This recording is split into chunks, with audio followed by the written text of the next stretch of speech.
Hey viewers, welcome back to our channel. Today, we're delving into a captivating term that is considered as a vegetable. It is rich in vitamins A and C, which are vital for maintaining healthy vision and immune function. It is cultivated most extensively in China, which leads the world in production. It's also widely grown in Mexico and Turkey. Well, how do we say its name correctly? We may pronounce it as capsicum, capsicum, cap, c, cum, capsicum. Capsicums also contains antioxidants that help fight inflammation and protect against chronic diseases.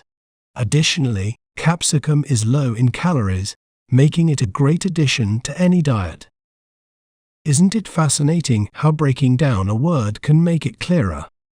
If you enjoyed learning about capsicum, be sure to subscribe to our channel for more educational content.